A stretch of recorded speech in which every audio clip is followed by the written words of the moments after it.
Le voyage astral, la paralysie du sommeil, ça vous parle? Ça vous intrigue? Ça vous intéresse? Vous en avez déjà fait?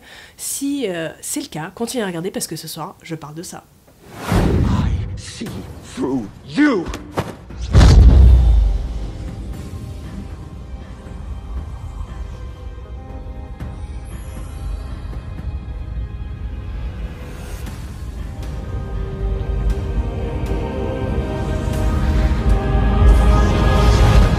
What did you just do to me? I pushed your astral form out of your physical form. Listen to me. Vous venez de voir une vidéo qui pour moi explique exactement ce qui se passe quand vous faites une paralysie du sommeil ou quand vous faites une sortie astrale. Alors non, il n'y a pas une moine ou un moine qui vient énergétiquement vous frapper pour vous faire passer dans un état modifié de conscience et sortir de votre corps. Mais vous allez passer dans un état modifié de conscience et vous sortez de votre corps et là vous avez accès à un nouveau corps qui est trop stylé. Donc, si on reprend les bases avant d'entrer plus en profondeur dans ce qui se passe, la paralysie du sommeil et puis la sortie astrale, c'est quoi? C'est vous qui utilisez un autre corps, qui est un autre corps que votre corps physique, qui est fait de chair, qui est fait d'os, qui est fait de... Vous voyez ce que je veux dire, hein? Vous utilisez un corps qui est un corps non physique. Je ne veux pas dire un corps énergétique, parce que oui, c'est un corps énergétique, mais c'est presque plus subtil que ça. Et ce corps-là, il a accès à d'autres dimensions dans lesquelles il peut jouer et à d'autres royaumes. Ici, on est dans le royaume de la matière, donc on a un corps fait de matière pour pouvoir interagir avec cet environnement. C'est ce qui fait le plus de sens, en fait, dans ce royaume-là, dans cette dimension-là. Et je veux juste faire une petite aparté là-dessus, parce que souvent, les gens pensent que quand on est dans la matière, c'est ça qui fait qu'on a on sait tout, en fait. En étant dans la matière, ça fait plus de sens, tout ce qu'on perçoit dans la matière, c'est la vérité. Rappelez-vous juste qu'en fait, dans la matière, on a un nombre limité de sens, et que ces sens-là, bah, vous les connaissez, hein, on est d'accord? Ces sens-là, eh ben, elles nous filtrent la matière, elles nous filtrent en fait la réalité qui se passe, et nous, on voit la réalité par rapport à nos sens. Déjà, même les animaux ont d'autres sens qui font qu'ils voient la réalité d'une manière différente. Là, vous devriez déjà vous poser des questions, est-ce que vraiment... Quand on est dans ce jeu-là, dans la matière, c'est là où on a le plus d'infos et c'est là où c'est le plus juste, ou c'est là où c'est peut-être biaisé, et puis qu'en fait on pense voir la réalité d'une certaine manière, mais on voit peut-être pas tout. Voilà, petit aparté fini. Bref, on repart sur le fait qu'on a plusieurs corps, et là, je vais résumer parce que sinon je fais une vidéo de 5 heures, et j'adorerais faire une vidéo de 5 heures, mais c'est beaucoup trop long pour comprendre nos concepts, voilà.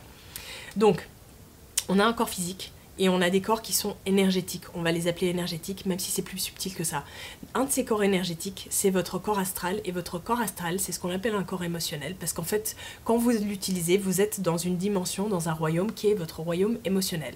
Et tous ces royaumes, ils s'empilent, et en vrai, ils sont les uns sur les autres, c'est un petit peu comme des calques en fait. Vous vous rappelez quand vous étiez à l'école et que vous aviez des papiers calques? Je sais pas si ça se fait toujours, alors bon, moi, forcément, je suis vieille, donc j'avais des papiers calques qui ont décalqué des trucs, mais voilà. C'est comme des papiers calques. Et bref, quand vous allez dormir, de toute manière, vous allez sortir en astral. Que vous êtes pas la majorité du temps, vous n'êtes pas conscient, et puis que vous êtes en astral, vous êtes conscient que vous dormez, vous faites des rêves, vous vous réveillez. C'est souvent ça, les gens, ils pensent, je me dors, je fais des rêves chelous, ou pas, je me réveille, et puis je continue ma journée. Mais votre corps astral, lui, il est toujours en mouvement. Pourquoi? Parce qu'en vrai, les seules parties de vous qui ont besoin de se reposer, c'est tout ce qui est fait de matière, c'est tout ce qui est physique, votre cerveau, votre corps physique. Et tout ça a besoin de se reposer pour pouvoir se régénérer, pour pouvoir se reposer, pour pouvoir refaire des cellules, enfin bref, vous voyez le concept. Par contre, la partie de vous qui est invisible, elle n'a pas besoin de se reposer parce qu'en fait, elle n'a pas besoin de dormir, elle n'a pas besoin de récupérer. Elle est toujours là. C'est ce que j'appelle, dans le livre, votre joueur. Alors, je donne d'autres noms, hein, c'est plus complexe que ça, mais en gros, c'est le joueur invisible. Je l'appelle le joueur invisible. Et en gros, toutes les nuits, le joueur invisible, lui, va faire plein de trucs. Il va aller dans d'autres dimensions, il va voir d'autres trucs, et pour ça, il utilise d'autres corps. Vous en êtes pas forcément conscient, parce qu'on n'est pas toujours connecté à ce joueur invisible-là. Parfois, on est dans la matière, on fait des trucs qui sont dans la matière, et puis le reste, on n'en est pas conscient, on oublie. Alors, on est toujours là, mais en fait, on oublie, on compartimente en fait, en vrai c'est ça qui se passe. Et du coup, quand vous êtes en train de faire une paralysie du sommeil, qu'est-ce qui se passe? C'est que vous êtes en train d'être en astral, on commence par les paralysies du sommeil, vous êtes en astral, mais en fait il y a quelque chose qui s'est passé qui fait que vous vous êtes réveillé à ce moment-là et que vous êtes conscient. Donc vous savez, les médecins vont l'expliquer d'une manière, ils vont vous dire que forcément votre esprit s'est réveillé avant votre corps, c'est pour ça qu'il est paralysé, parce que c'est un système de sécurité pour que quand vous rêviez, vous n'alliez pas vous balancer par la fenêtre physiquement et que ce soit dangereux en fait d'aller dormir. C'est vrai.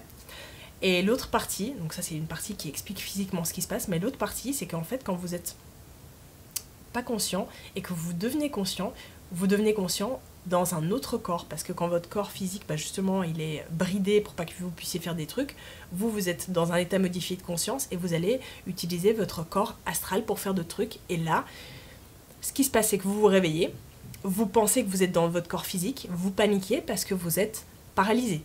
Et vous dites, ça y est, je suis paralysée, ça y est, je peux plus bouger, je suis paralysée à vie, et puis forcément, ça vous fait paniquer de ouf. Alors qu'en fait, vous êtes juste en train d'utiliser ou d'essayer d'utiliser le mauvais outil dans la mauvaise dimension. Vous êtes dans une dimension, alors c'est normal, hein, vous n'êtes pas au courant souvent que vous êtes dans le monde astral. Quand vous êtes dans le monde astral, du coup, votre outil à utiliser, c'est votre corps astral. Et quand vous n'avez pas l'habitude, ça va faire bizarre parce que toutes les règles, tout ce qui est vrai dans le corps physique n'est pas du tout vrai dans le corps astral. Donc, quand vous essayez d'utiliser votre corps physique, ça marche pas. Il y a deux options quand vous êtes en paralysie du sommeil. La première option, c'est de vous reconnecter à votre corps physique. Pour ça, il faut déjà se calmer parce que souvent, on est en panique. Quand on est en panique, ce qui se passe, c'est qu'on est dans un monde astral, dans un monde émotionnel. Donc, toutes les énergies et les entités viennent à vous direct. Et vous les voyez directement. Donc, si vous êtes paniqué, vous allez attirer des énergies, des entités qui sont, entre guillemets... C'est pas qu'elles sont négatives, c'est qu'elles se nourrissent de ce qui fait peur. Et pour se nourrir de ce qui fait peur, elles vont vous faire encore plus peur, donc se pointer avec une apparence qui est pas un petit peu, qui est un peu genre la petite fille possédée ou le clown satanique ou ce qui vous fait peur à vous, quoi. Et du coup, comme ça, elles peuvent continuer à se nourrir. Première chose à faire, se calmer. Dans les deux options que je vous donne, la première chose à faire, c'est de se calmer. C'est-à-dire de respirer, de se reconnecter à sa respiration. Pourquoi ? Parce que ça vous fait faire un focus sur quelque chose. Et quand vous focusez sur quelque chose, le reste se calme en fait. Du coup, vous vous connectez à votre respiration et soit vous voulez revenir dans votre corps. Donc là, vous vous connectez, vous commencez à imaginer votre corps et à essayer de le ressentir. Et ça va vous faire revenir petit à petit. Soit vous êtes curieux, et moi j'aime bien les curieux, et vous dites, mais en fait, qu'est-ce qui se passe là ? Comment je peux faire pour expérimenter le truc ?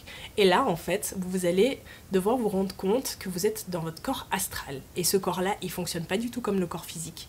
C'est-à-dire que vous n'avez pas besoin de marcher pour aller à un endroit. Vous n'avez pas la vision qui est bloquée. Vous pouvez voir partout parce que vous n'avez plus de corps, en fait, entre guillemets. Et du coup, ça devient super intéressant. Donc il y a ces deux options-là quand vous êtes en paralysie du sommeil. Pour finir avec la paralysie du sommeil, oui, c'est effrayant souvent parce que oui, il y a des entités négatives qui nous entourent, en fait des entités qui nous font peur, qui nous entourent parce que quand on arrive en paralysie du sommeil, on n'est pas zen, on n'est pas en mode « Ah, trop bien, je suis paralysée, tout va bien, je suis... » Si vous étiez comme ça, vous étiez en mode « Ah, ok, bon bah d'accord, je suis pas dans mon corps physique et tout », vous auriez pas des trucs chelous qui vous entourent. Si vous êtes en mode zen, vous allez voir ces entités-là, vous pouvez leur demander de partir, elles vont partir et puis ce sera réglé. Bref, ça c'est la paralysie du sommeil. Quand on se réveille en plein milieu d'une sortie astrale et qu'on n'est pas encore retourné dans son corps. Après, il y a les sorties astrales qui sont des sorties astrales plus harmonieuses, donc qui se passent quand vous êtes dans un rêve ou quand vous allez dormir, ou tout d'un coup vous faites une sortie astrale et là vous vous rendez compte que c'est différent d'un rêve, ça n'a pas le même goût et ça n'a pas le même goût du tout en fait. Vous pouvez pas confondre une sortie astrale avec un rêve parce que quand vous allez faire les deux, vous allez voir la différence clairement. C'est-à-dire que tout est plus vrai, que vous pouvez accéder à des choses auxquelles vous ne pouvez pas accéder dans vos rêves. Et puis, souvent, la ligne, alors là je sais que je vais me faire taper sur les doigts pour dire ça, mais la ligne entre le rêve et la sortie astrale est très très fine. Très très fine. Il y a aussi la ligne entre le rêve... quand vous êtes conscient dans votre rêve, et puis la sortie astrale, c'est aussi super fin. Bref.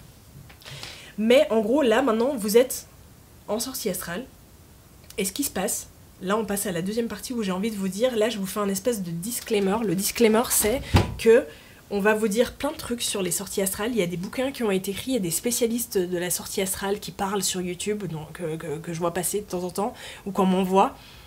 Et il y a des gens qui vous donnent des cours ou des formations qui coûtent une fortune, et j'ai envie de vous dire, faites attention. Faites attention, parce qu'il n'y a pas de réalité quand vous êtes en sortie astrale. Si quelqu'un vient vous dire, moi, je viens vous dire, en sortie astrale, je vois à 360 degrés, C'est pas parce que moi je vois à 360 degrés quand je suis en sortie astrale que si vous êtes en sortie astrale et que vous voyez pas à 360 degrés, il y a une de nous deux ou un de nous deux qui a tort. Rien à voir. J'ai envie de vous dire, faites attention à ces personnes qui vous disent oui ça c'est, oui alors si t'es en sortie astrale, oui tu peux faire ça, non ça tu peux pas faire, oui ça tu peux faire, non ça tu peux faire, non. D'où en fait on est en train de faire des dogmes sur un truc qu'en fait c'est une expérience qui est personnelle, il y a des choses qui sont en commun que vous pouvez comparer si vous faites des sorties astrales et puis que tout d'un coup vous avez envie de parler avec des gens qui en font aussi. Comparez vos expériences, regardez ce qui se passe, mais il n'y a pas de vérité. Méfiez-vous toujours des personnes qui vous disent que c'est comme ça et pas autrement. Il y a ça et c'est pas autrement. Non, moi quand je vous partage mes vidéos, je vous donne ma réalité de la sortie astrale. Je vous dis moi je vis ça comme ça, je vis ça comme ça. Pour moi les raisons c'est ça. J'expérimente, je fais ça et je vous encourage toujours à expérimenter par vous-même et à faire vos propres conclusions. Votre réalité à vous est toujours plus importante que la mienne. Pour vous, elle est toujours plus importante que la mienne. Comme la mienne, elle est plus importante que celle des autres. Vous voyez ce que je veux dire? Mes expériences à moi, c'est moi qui sais ce qui se passe pas. En fait, j'ai juste envie de vous dire, faites attention parce que je vois beaucoup de gens qui font des vidéos et qui font des livres et qui vont en guest chez des gens et qui disent des trucs où je suis là, mais en fait, c'est dangereux de dire des trucs comme ça et puis c'est surtout dangereux d'y croire. Donc c'est à vous de vous responsabiliser là-dessus. Donc là, j'ai fini la petite partie responsabilisation. Donc tout ce que je vous dis ici, c'est ma réalité, c'est ce que moi je vis en astral, c'est ce que moi j'ai pu expérimenter. Expérimenter par vous-même pour vérifier. Là, on passe à la sortie astrale. Donc la sortie astrale, sortie du corps, qu'est-ce qui se passe? Donc ça c'est la partie où je vous explique comment ça se passe, comment moi je le vis, et la partie d'après je vous explique comment est-ce qu'on peut faire pour en déclencher une. Donc là, souvent elle se déclenche comme ça, puis du coup profitez-en. Il y a une règle que je trouve super importante à vous dire quand vous êtes en astral, avant de vous expliquer le reste, c'est que l'émotion, on est dans un royaume émotionnel, je vous l'ai dit, quand on est en astral avec son corps astral, l'émotion c'est ce qui va guider votre séjour dans beaucoup d'aspects. C'est-à-dire que ça va guider votre séjour dans l'endroit où vous allez vous retrouver, dans les énergies que vous allez attirer, donc les entités que vous allez attirer, c'est tout lié à votre émotionnel sur le moment. Et en plus, si vous ne savez pas pacifier votre émotionnel, vous allez rentrer tout de suite. Ce que je veux dire par là, c'est que quand vous êtes à un endroit, que vous êtes en astral, que vous avez réussi à faire une sortie, ou que vous avez fait une sortie et que vous n'étiez pas au courant, mais que vous vous rendez compte que vous êtes en sortie, si vous vous excitez trop et que vous êtes trop content en mode « ouais, c'est trop cool », vous allez retourner dans votre corps. Si vous avez peur, « mon Dieu, au secours, j'ai peur », vous allez retourner dans votre corps. Toute émotion qui est trop forte fait que vous retournez dans votre corps rapidos. Et ça, c'est un système de sécurité, en gros, c'est pour... c'est votre cordon d'argent. Alors vous l'appelez comme vous voulez, hein. Un cordon d'argent en fait c'est ce qui nous lie à notre corps physique, c'est entre guillemets comme si on allait sortir en astral, beaucoup de gens le représentent vraiment avec un cordon, donc il y a notre corps physique et puis du coup on est lié avec ce cordon, on est lié à notre corps astral et du coup on se promène en astral avec comme une laisse en fait et puis notre corps physique qui pend à l'autre bout. Donc ça c'est drôle, c'est pas exactement comme ça, hein. Ça c'est pour imager, pour mieux comprendre. En gros ce que ça veut dire c'est qu'on a toujours un lien énergétique avec notre corps physique. C'est ça que ça veut dire. Donc le cordon d'argent, peu importe, vous l'appelez le cordon d'or, vous l'appelez comme vous voulez, ça veut juste dire que vous êtes toujours en lien direct et que vous passez des infos avec votre corps physique. Si votre corps physique est en détresse, il va tout de suite vous rappeler à l'intérieur. Donc il n'y a pas besoin d'avoir peur que vous n'allez pas pouvoir retourner dans votre corps physique parce que vous allez toujours être rappelé à l'intérieur. En gros, ce qui devrait vous faire peur, c'est que vous n'allez pas réussir à rester en sortie astrale assez longtemps pour faire des trucs cool. Et en gros, ce qui devrait vous faire peur, c'est rien parce que tout ce qui vous fait peur va se produire. En gros. Donc, vous êtes dans votre corps physique, vous êtes toujours attaché à votre... vous êtes dans votre corps astral, pardon, vous êtes toujours attaché à votre corps physique, et là, vous avez réussi à faire une sortie, vous dites, ok, qu'est-ce qui se passe? On va dire que vous êtes à côté de votre lit, vous voyez votre corps, vous paniquez pas parce que vous savez que vous allez pouvoir y retourner et que vous n'êtes pas mort. Aussi, petite parenthèse, quand les gens font justement je vais pas dire des AVC, mais quand on a une condition qui fait que on a cette espèce de mort imminente, ou qu'on risque de mourir ou qu'on va mourir, parfois on passe par le monde astral. Il y a d'autres dimensions, mais parfois sachez que vous passez par le monde astral. Et que dans le monde astral, voilà. En gros, c'était juste pour vous dire que c'est pour ça que vous voyez votre corps et que souvent les gens ont cette expérience-là de pouvoir voler partout, de pouvoir voler dans l'hôpital et tout, parce qu'ils sont dans leur corps astral en fait. Bref, du coup vous êtes à côté de votre corps, vous voyez, vous n'êtes pas en train de paniquer, parce que là si vous paniquez, vous allez avoir des entités qui vont venir « Coucou, coucou, je peux t'effrayer un petit peu parce que j'aimerais bien manger ». Donc là, vous êtes zen et vous avez envie de sortir de votre chambre, peut-être pour voir ce qui se passe dans votre salon, pour vérifier en fait si vous êtes bien en sortie astrale. Première chose, moi, ce qui se passe, c'est que je vois à 360 degrés. C'est-à-dire que je ne suis pas limitée par la vue que j'ai d'habitude. Je vois partout sans devoir me tourner. Ensuite, quand je marche, je peux marcher, mais en fait, j'ai pas besoin parce qu'en gros, j'ai juste à penser à être à un endroit et j'y suis. Donc souvent, ce que je fais, c'est que je marche quand même, mais je marche pas vraiment. C'est comme je flotte un petit peu pour avoir cette expérience de faire le trajet et pas d'atterrir direct à un endroit. Je flotte jusqu'à la porte et là, première étape, on prend la poignée, comme ça ou comme ça, et en fait on n'arrive pas à la choper parce que du coup on est plus dans notre corps physique, donc ça fait un peu chelou. Ça, c'est un des premiers tests que vous pouvez faire, c'est essayer de passer la main à travers un truc et examiner la sensation. C'est trop cool. Moi, ce que je ressens, c'est que j'ai l'impression de faire partie de ce truc en fait.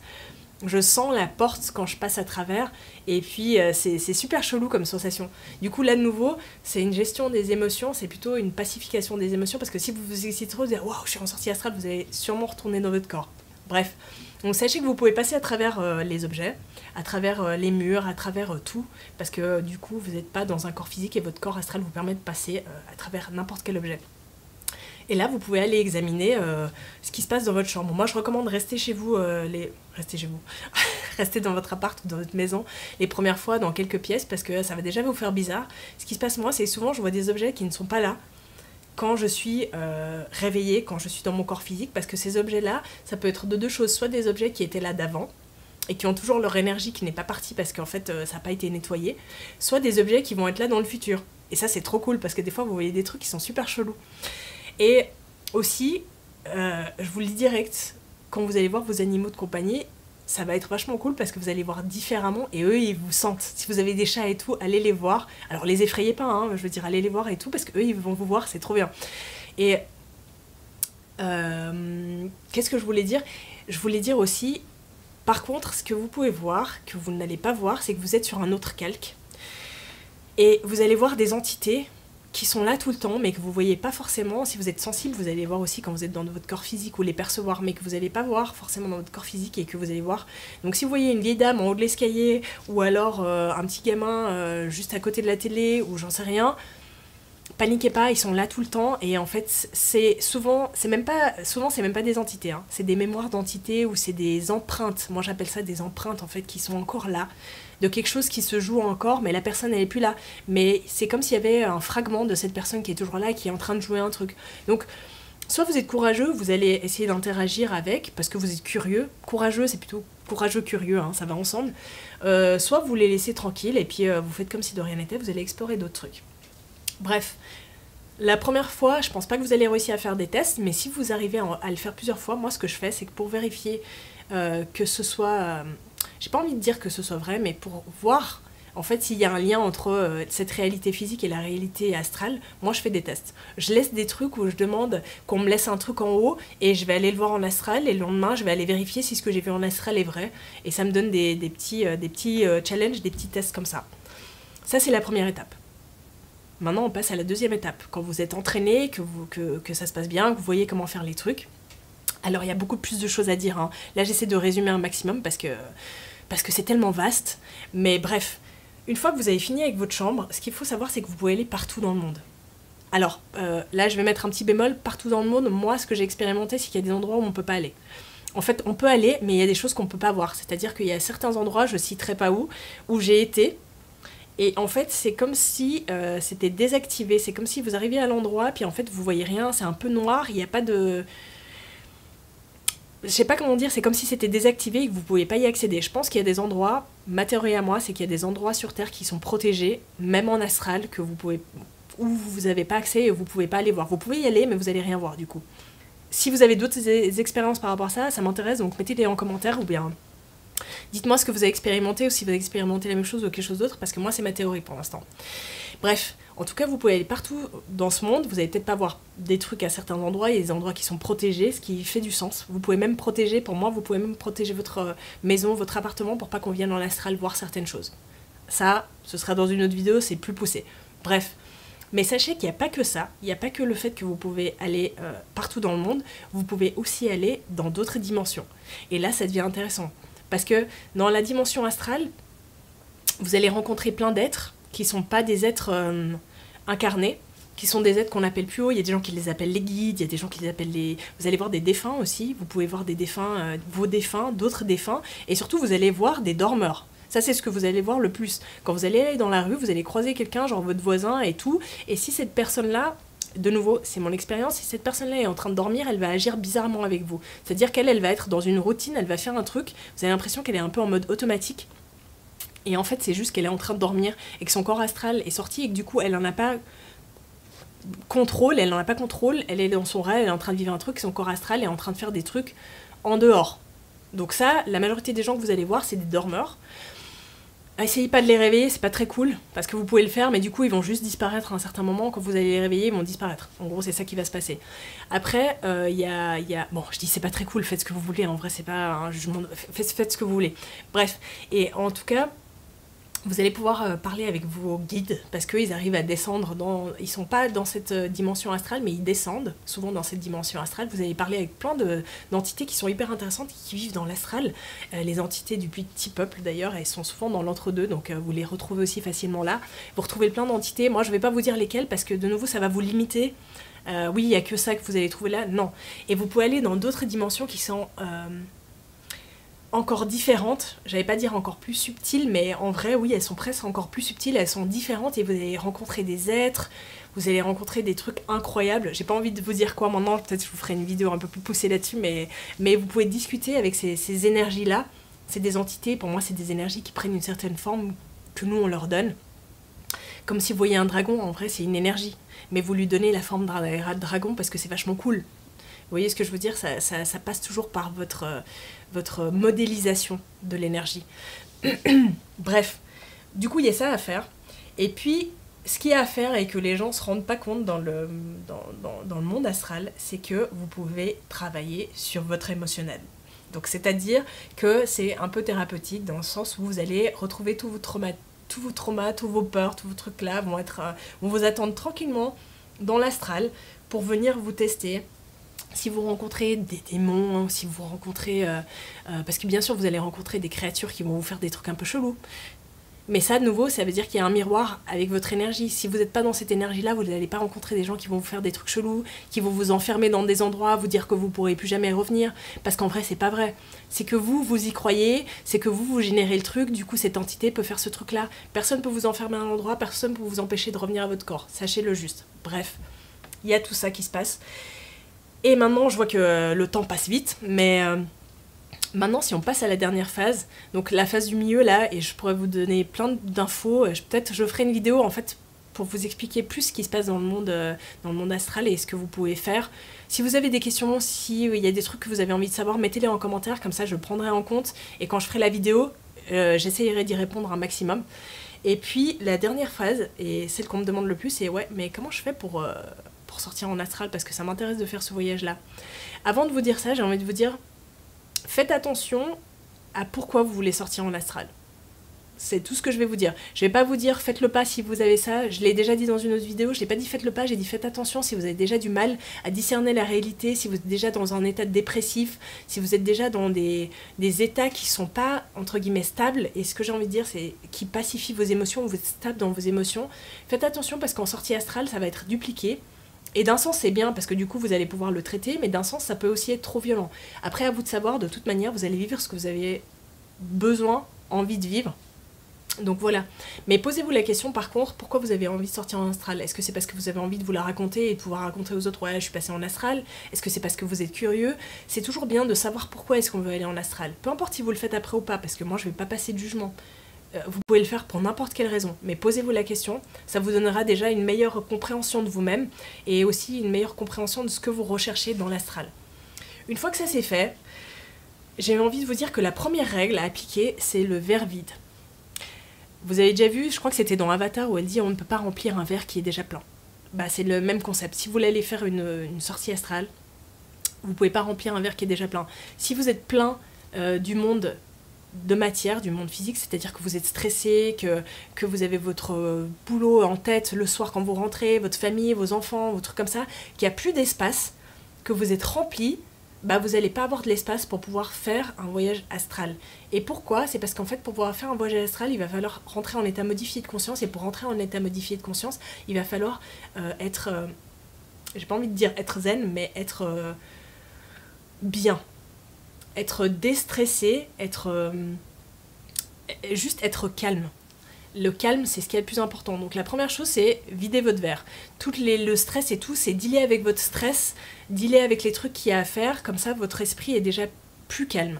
Et après, vous pouvez rentrer dans un état de méditation, et par méditation, je veux juste dire, en fait, vous vous connectez à vous et vous vous connectez à votre corps. En vrai, la méditation, c'est ça, c'est se reconnecter juste à soi et pas à tout ce qui est extérieur, c'est-à-dire c'est faire le vide. En vrai, méditer, c'est faire le vide. Et en faisant le vide, en méditant, en allant vous coucher, je vous donne la formule parce qu'on va me dire qu'est-ce que ça veut dire méditer. Vous allez vous coucher et vous êtes déjà, vous n'avez pas 36 000 trucs en tête, vous vous posez dans votre lit et vous faites un scan de votre corps. Commencez juste par ça parce que ça va vous détendre. Vous scannez votre corps de haut en bas, vous arrivez jusqu'en haut, vous pouvez passer autant de temps que vous voulez sur chaque partie. Et puis, bon, c'est bien aussi de ne pas y aller quand vous êtes trop fatigué parce que vous allez vous endormir, ce qui est pas plus mal, mais voilà. Vous scannez votre corps. Et une fois que vous avez scanné votre corps, là, j'ai envie que vous pensiez à rien. C'est-à-dire que vous faites ce qu'on vous explique dans la méditation, c'est quand vous avez une pensée, vous la laissez partir comme un nuage. Le but, c'est ça, c'est de rentrer dans un état où vous êtes rien. Parce que dans un état où vous êtes rien, vous pouvez devenir tout et vous allez pouvoir rentrer en état modifié de conscience vachement facilement. Et une fois que vous avez fait ça, vous pouvez vous aider avec des espèces de petits tricks. Le trick, c'est essayer un petit peu de réveiller votre corps astral et de vous bouger, mais pas physiquement, d'un côté et de l'autre. Le but, c'est juste de réveiller votre corps astral et de vous mettre dans cet état-là qui va faire que vous êtes en état modifié de conscience et que vous allez pouvoir interagir avec votre corps astral. Donc quand vous êtes relaxé et que vous êtes plus rien, c'est-à-dire que vos pensées sont plus là, alors il n'y a pas besoin d'arriver à penser zéro, c'est juste vous calmez, là vous commencez à faire des mouvements dans votre corps astral. Il y a des techniques qu'on appelle la technique de la corde pour monter, peu importe ce que vous faites. Moi j'aime bien rouler d'un côté et de l'autre parce que c'est le truc le plus simple à faire, parce que la corde des fois c'est pas intuitif, alors que rouler d'un côté à un autre, c'est vous connecter avec votre corps astral et de rouler de plus en plus d'un côté à un autre jusqu'à ce qu'en fait vous faites le switch. Bref. Il y a plein de techniques, mais essayez celle-là, mais ce que j'ai envie de vous dire, c'est que le plus important, c'est pas la technique. Le plus important, c'est l'intention que vous posez avant d'aller vous coucher, et c'est surtout le fait d'avoir votre verre vide, ou le plus vite possible. Un verre plein ne fonctionne pas, ou s'il fonctionne, ça va être parce qu'en fait, il y a quelque chose qui s'est passé, et que vous arrivez en paralysie du sommeil, parce que du coup, ça s'est pas passé de manière organique, et de manière sympa. Vous pouvez sortir en astral, et puis faire un retour qui est pas correct, et du coup, votre corps astral s'est pas remis correctement et du coup vous avez des douleurs ou vous ressentez des trucs bizarres ou vous faites une sortie qui est pas organique et du coup cette sortie là, je sais pas comment dire, mais vous allez entre guillemets vous décaler, et quand vous vous décalez, vous avez une sortie qui est décalée, c'est pas aussi cool. Donc première chose, avant que je vous explique une technique plus poussée, je vous donne une technique simple et je vous donne la base de ces techniques. Videz votre verre, détendez-vous, faites le vide, méditez, faites le vide, vous n'êtes plus cette personne que vous êtes là. En fait, c'est pas vraiment vous désidentifier parce que c'est très fort comme mot, ça veut pas dire vous désidentifier jusqu'à un point où ça devient problématique. Vous désidentifier du fait d'être juste un corps physique et vous posez une intention. Vous allez au lit, vous posez une intention. Ce soir, j'ai envie de faire une sortie astrale. Posez-vous dans le lit, vous vous relaxez, vous faites le scan de votre corps, vous êtes relax. Si vous n'êtes pas relax, vous continuez jusqu'à ce que vous êtes relax. Si c'est pas le soir, c'est pas le soir, passez un autre soir. Et une fois que vous êtes relax, devenez plus rien du tout. C'est-à-dire que vous vous désidentifiez. Je n'ai pas qu'un corps physique. Je ne suis pas que ce corps physique. Je suis aussi un être énergétique. Et du coup, vous vous connectez à cet être-là. Une fois que vous sentez que vous êtes connecté, vous faites du mouvement. Et là, la magie se passe. Ou pas. Si ça se passe pas, je vous donne d'autres tips la prochaine fois.